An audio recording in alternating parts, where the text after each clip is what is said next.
दोस्तों, मैं हूं मिथिलेश कुमार और आज की कहानी हरियाणा के यमुनानगर के आजाद नगर की है।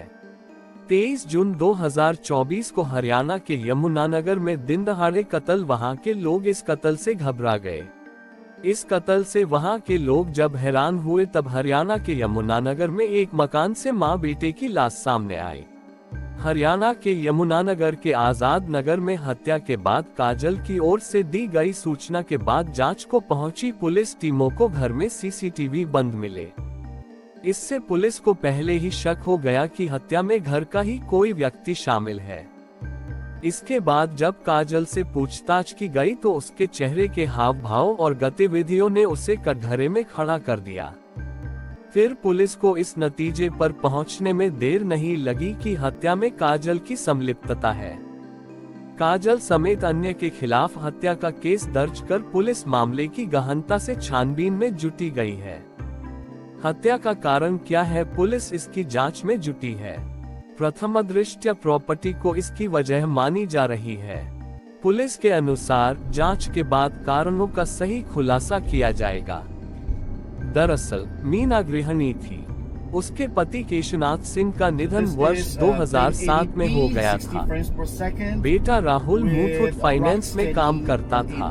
वहीं मीना की बेटी काजल प्यारा चौक पर हरियाणा मेडिकल हॉल के पीछे स्थित सचदेवा कम्युनिकेशन मोबाइल की दुकान में बतौर मोटरोला की प्रमोटर काम करती है। काजल ने पुलिस की पूछताछ में बताया है कि रविवार को दुकान बंद रहने के कारण उसकी छुट्टी थी। वह दोपहर को एक्टिवा लेकर हेयर सैलून में गई थी।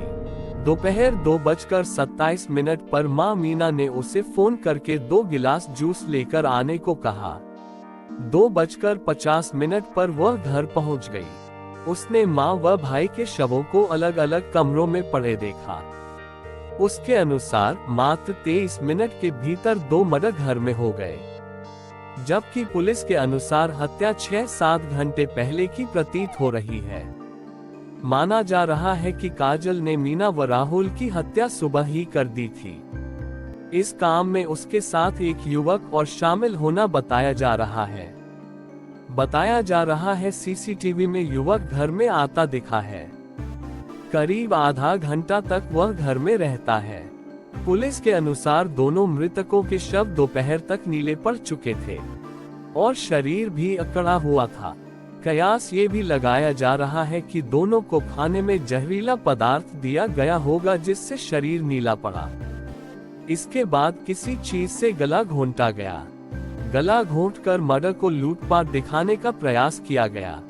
कहा तो ये भी जा रहा है कि मोबाइल के चार्जर की तार या ईयरफोन की लीड से गला घोंटा गया, लेकिन पुलिस अभी इसकी पुष्टि नहीं कर रही।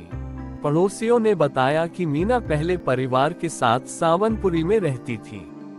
मीना ने ये घर पिछले साल ही खरीदा था। घर की कीमत 30 से 32 लाख रुपए बताई जा रही है। दिसंबर 2023 में परिवार आजाद नगर में शिफ्ट हुआ था।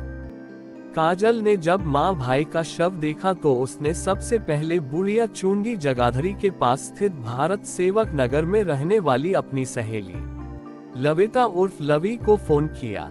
लवी ने बताया कि काजल ने उसके पास दोपहर 2:56 पर फोन किया था। काजल रो रही थी।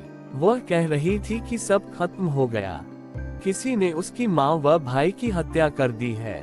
3:11 पर वह अपनी मां के साथ काजल के घर पहुंच गई। लवी व काजल की दोस्ती इंस्टाग्राम पर हुई थी, जबकि काजल ने डायल 112 के पास फोन शाम 4:01 पर किया था, वह भी अपनी मां के नंबर से, जबकि काजल के पास अपना मोबाइल था।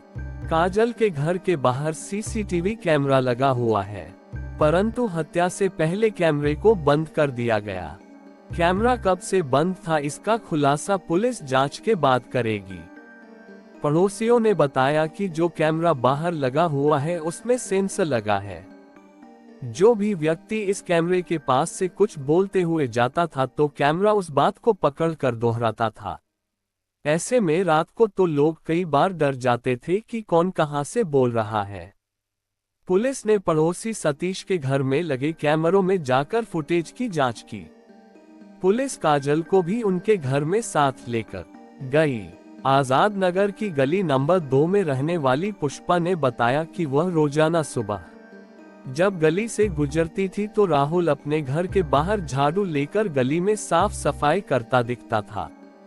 वह रोजाना उससे आंटी राम राम कहता था। राहुल गली में जहां पर रहता था वह एरिया ऊंचा है, वहां नल में पानी कम आता था, इसलिए वह उससे पूछता था कि आंटी नल में पानी आ रहा है या बंद हो गया। उसे तो यकीन नहीं हो रहा कि किसी ने राहुल की हत्या कर दी। दोस्तों, ये थी मीना हत्याकांड की पूरी कहानी। अच्छी लगी हो तो सब्सक्राइब जरूर करें।